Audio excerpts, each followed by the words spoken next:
right. Well, this is an absolutely amazing time.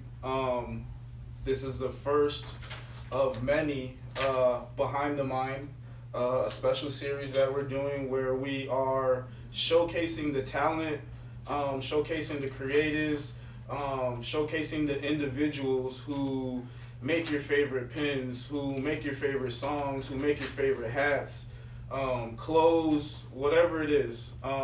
And so, you know, with that being said, I want people to know this is a platform for you guys. This is something that I do so that way you guys have a place to showcase what it is you're doing. Oftentimes, as creatives, I know we get overlooked, and it can be underwhelming. It can, it's a roller coaster of up and downs. One day you want to quit, one day you love it, one day you hate it. But I think that by providing platforms like this and by allowing people to, even if it's to 5 people, 10 people, 20 people, to just showcase what you're doing and what you've done and where you come from. And not only that, just who you are as a person is the most important thing. And so this is just a place for you guys to get it out, to get everything out. Who you are, where you're from, what you've done, what you're doing, where you're going, all of that. And I'm very, very fortunate to, on my first episode, have this gentleman to the right of me who, from what I've learned in my small time in the hat community, has a profound impact on people around him, as well as on designs, whether they're coming out or they have been released. NewEraBoi, what's up? Thank you. I appreciate it. I'm a little humble with a lot of stuff, so I definitely appreciate you having me and for being the first person to be able to bless this here stage. We're gonna get into some things tonight. No, I'm looking forward to it. I'm definitely excited. I'm really excited to learn about you, because with Instagram and social media, we often see what's on the surface, right? You don't get to know the person, and that's what this is for. I want to get to know you. I want to get to know where it is that you began. You know what I mean? You from Chicago? Yes. From Chicago? Born and raised. Born and raised. What part of the city? South side of Chicago. South side. Inglewood, to be exact. I literally grew up 2 blocks behind the high school. Yeah. I could look out my front door and see the high school. Yeah. So it was like that. It was cool. You know what I'm saying? I mean, I feel like if you from Chicago, for the people that's probably watching this from Chicago, you gonna understand when I say this. It's Chicago. Yeah. You know what I'm saying? You're gonna go through certain things. You're gonna see certain things that builds you to be the person, or that built me to be the person that I am now. Yeah. Like, dealing with and living in Chicago is definitely something. It's definitely something different, and most Chicago people can understand when I say that. We cut from a different cloth. Facts. Cut from a different cloth. You took the word. Yeah. So, being that you're from the south side of Chicago, growing up, what did you see? What was it like? You said you could see the school out your window. So, as a young NewEraBoi looking out that window, what did you see growing up? You seen fun. Yeah. You seen poverty. You seen the good and bad, and in between. Just give me some examples. You seen the fights at school. Yeah. Of a school that you didn't even go to. Yeah. You see what I'm saying? Then you seen the families come together as a block, and there's a real party. There's a real, everybody came together to make this happen. Yeah. Then you seen the in-between. You seen the good mixed with the bad. Yeah. You seen some of those good people that tolerated and dealt with the ones that we wouldn't consider on the good side of society. Yeah. To keep this, Yeah. kind of clean. I mean, but I feel like at some point, whether you are on the wrong side or the good side, you always have a choice, right? Definitely. You always have a choice to change. You always have a choice to do better. And for you, it seems like you made a good choice. What were you involved in growing up? Like, were you part of the good? Were you the bad? Or were you the in between? I felt like it was stages. Mm-hmm. I feel like depending on where and how you grew up, there were stages. There were different stages in my life where I can say I was on the bad side. Yeah. And through transition, I became in the middle. What was that made you transition? My son, Yeah. my first son. I have 2 kids. The birth of my first son, that's when the transition began. And then, so how old were you? 26? 26. It's about 26, Yeah. 27. Yeah. Something in that range, yeah. So up until then, it was kind of a Yeah, climactic. Yes, it was definitely a roller coaster. It was a lot of different things that happened in that time frame. Yeah. Good and bad. I can say that. I will say that. I cannot take the bad. You cannot have the bad with no good. Yeah. It's no possible way that that's gonna happen. So through some of the worst times that I went through, family members passing, people close to me transitioning on to the next life, it was a lot of different things that still happened that was good throughout some of that bad that I believe helped me get to the transition. What was the hardest thing you had to deal with back then? Jail. Yeah. Yeah. What'd you go to jail for? Well, I can talk about that now. I went to jail twice. First time I went to jail, it was for drugs and weapons. Yeah. Second time, weapon. Yeah.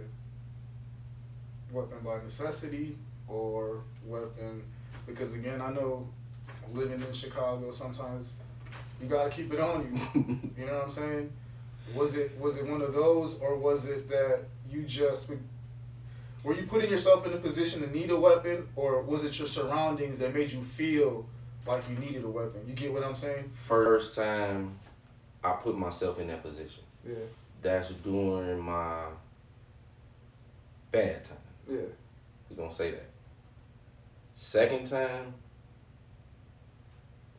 I know my past. Yeah. I know Chicago. Yeah. Chicago. The streets don't forget. Correct. There we go. So the second time it was more so protect, make sure I'm safe. First time, yeah, I put myself in that position. So how does someone go from that to hats, to designing hats, to So throughout the bad, throughout the transition, through the good as of now, I was always wearing hats. yeah.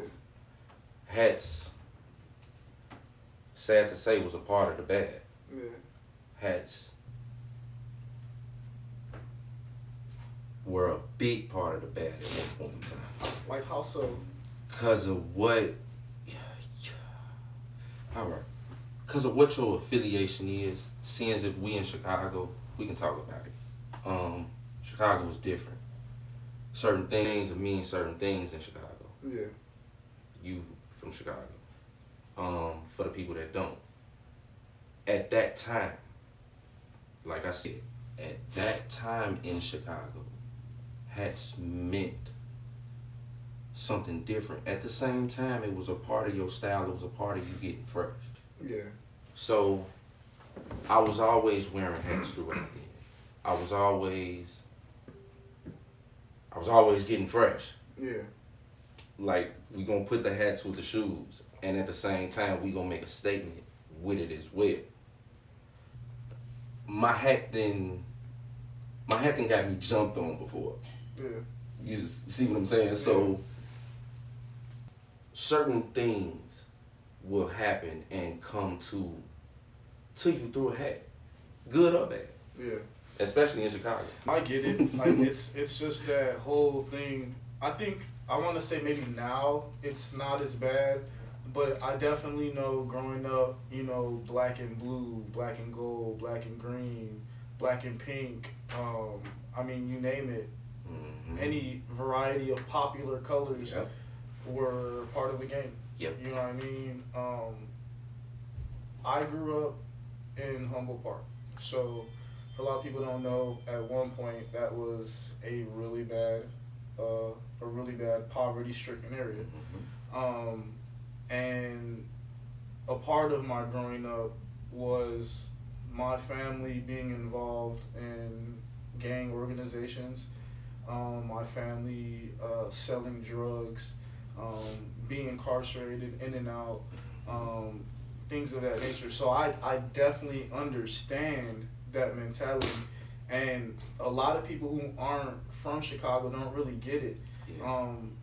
And a lot of people who haven't grown up in the past, like in the times that we've grown up, don't really understand how serious it was.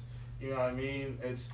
Some people say it's very similar to how it is or was, like in LA, you know, with blue and red. Yeah. You know, the colors. It was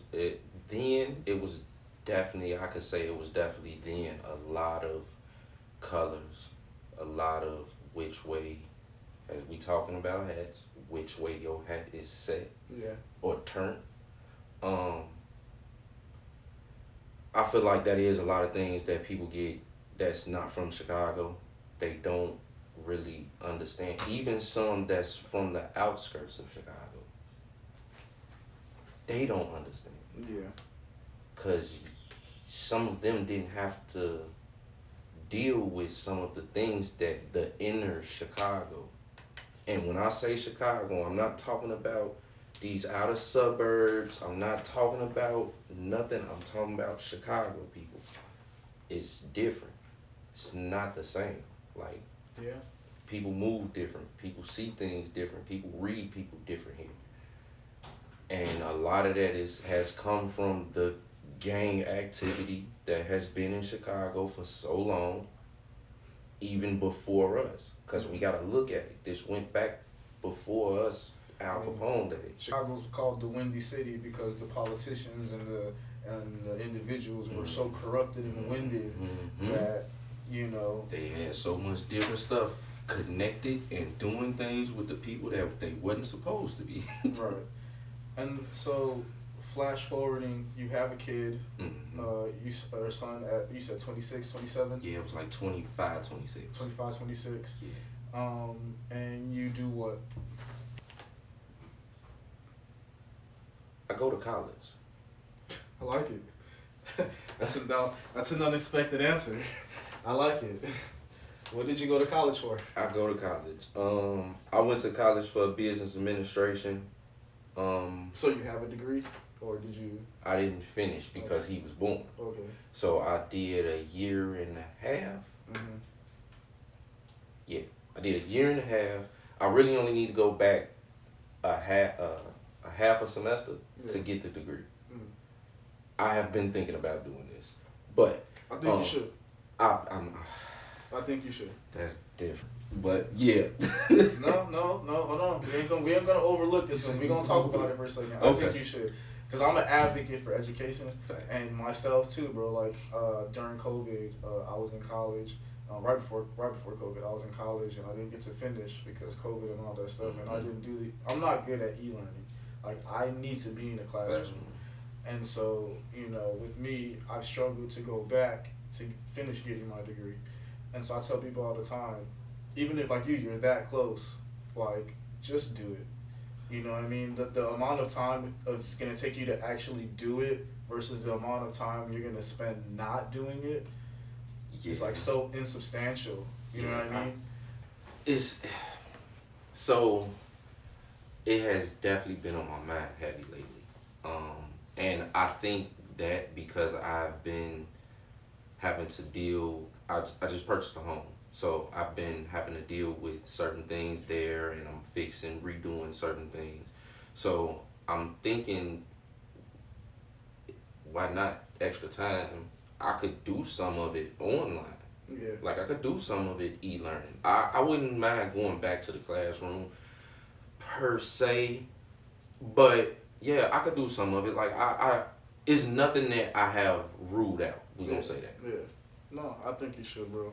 I'll tell you what, we could do it together because I want to go back to college too. Yeah. And so you go to college, you know what I'm saying? You do your thing, I'll go to college. We could even go to the same college, bro. You want to do e-learning together, bro? We do e-learning together. That don't sound bad. That's my thing too. All right, we'll make it. We'll try to make it learn together, and then we'll compete to see who has the better GPA. Those are the type of challenges that I like between my peers and my friends. Okay. And so now that you're in my circle of friendship, I throw the same challenges out to you. We gonna set this up. We talk so. So, you said hats have been a part of pretty much your entire existence. Mm-hmm. Where did you get into creating, and like, was it, because I know you spoke earlier when we were off camera about some of the things that you created prior to the hats. So where did you, what made you just want to start creating? So I have already created clothes. Mm-hmm. I have shirts, t-shirts, and hoodies that I have already made and released. So the creative side was pretty much already there. Then my job, 9 to 5, I do tattoos. Oh wow. I own a tattoo business. I'm LLC. Oh wow, that's what's up, man. Tattoo You. Y'all look it up. We'll add it on the. But I do tattoos as well. So the creative has been there as well. I've been drawing for just about my existence. Right. So what wound up happening, I say, with the, I don't know if you want to say hats or just getting into creating, period, because it's like kind of a transition, I guess. Something I was looking for led me to hats. Yeah. Creating. Right. Let's say that. Led me to creating hats. Mm. So you started with hats right away, or what did you? I was looking for a certain hat to go with the hoodie that I had made, which led me to the hat community, which led me to designing actual hats. Okay. So I see that. When I came to the hat community, it was already a thought of trying to create hats because I had already been buying hats from this store here in Chicago, shout out Birdines, and they had a different owner at the time. Mm-hmm. I had already been talking to him about possibly designing hats. I went there looking for a certain hat for this hoodie that I had made. They didn't know what I was talking about when I went. So that's why I said it led me to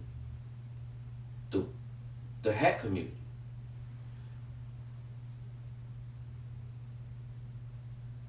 What wound up happening, I was in the hat community, and here in Chicago, I was talking to different stores. And that's where everything really changed.